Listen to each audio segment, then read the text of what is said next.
Narration, Lake Hemet. Take one. It was 1847. Men in offices thought about water. Men with names like Whittier and Mayberry, white men, thought about it, and they knew you could go no further west. In Hemet around 1880, they were still smoking, thinking about water, about how the land grant was a gift from God. They thought of a future and of a lake to be formed off the San Jacinto River, Lake Hemet. In 1895, the Hemet Dam was finished and the lake was there, a lake of the future.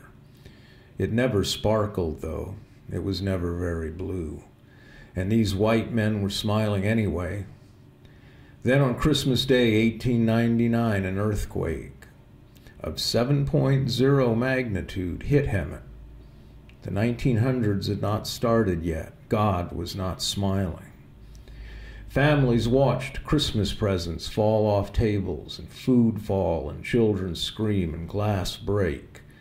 The quake hit hardest at Sabota, only a mile from Hemet proper. People say there were only 2 chimneys left standing in town. The day after Christmas, people thought the new century would bring great things, progress, prosperity.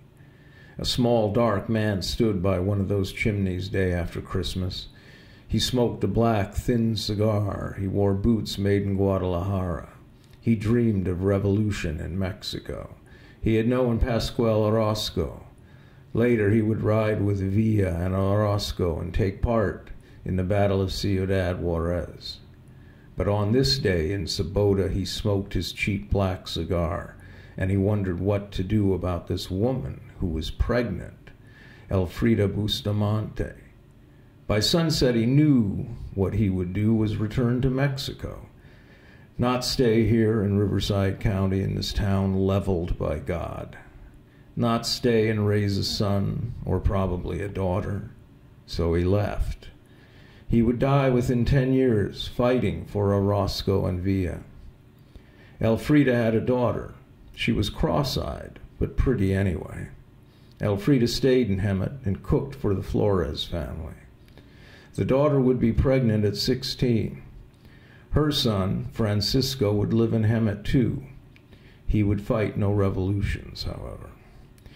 In 1923, Francisco's brother Jorge would take part in the first Ramona pageant in Hemet. Jorge was stupid, but handsome.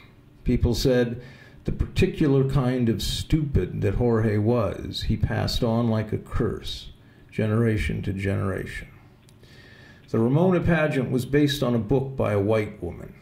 Once, years later, Raquel Welch would act in Hemet, in the same pageant Jorge acted in. So would Victor Jory and Jeff Griggs, who was to become noted for his role in a famous TV soap opera watched by descendants of Elfrida Bustamante. People said Jorge was so handsome and so stupid. God did not smile on Hemet then, if it ever had.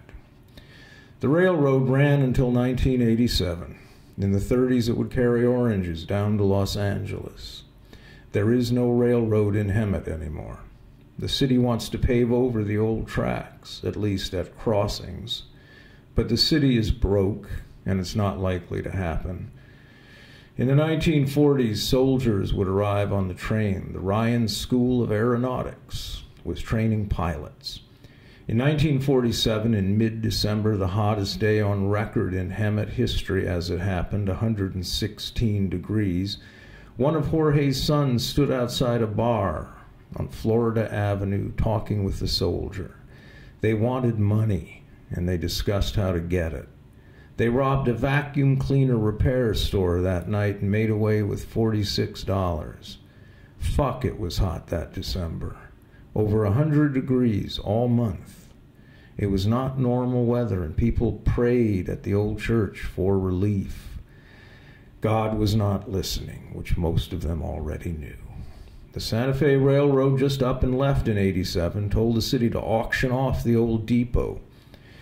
Few people came to the Ramona Festival that year. One of the stupidest descendants of Jorge met a man who knew a man who wanted to rob the big casino in Sabota. This young man said, "Sure, yeah, count me in." The man who worked at the casino was named Ramos. He lived in Hemet. He worked as a maintenance man for security video cameras at the casino. He decided to rob the casino by himself. Jorge's handsome but stupid descendant was lucky. He would have been caught, too. The man who fought with Orozco and Villa had dreams that were laced with images of cool water. His dreams smelled of oranges and cinnamon. His dreams escaped from him and floated out over the San Jacinto Valley. His grandchildren and great-grandchildren have no idea they are related to someone who died fighting at the Battle of Ciudad Juarez. Jorge's particular kind of stupid is specific. It's like a medallion made of constructive tissue and bone and worn like a pagan symbol on the forehead, but invisible. In Hemet, nobody is alive who stood there on Christmas Day, 1899, as the earth shook. There are men, though, who still talk in offices, talk about water, about closing charges on collection accounts, and who is going to sit on the board for the Lake Hemet Water Company. There is an airport in Hemet, the Hemet Ryan Airport.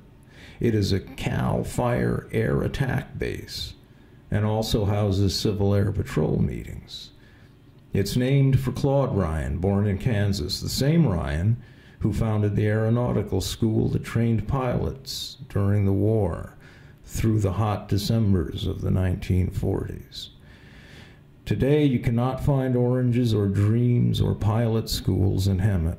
The casino is popular, though, and there are particles broken and eroded by time and wind and heat of the early water dreams of men who stood by the surviving chimneys at the turn of the 20th century.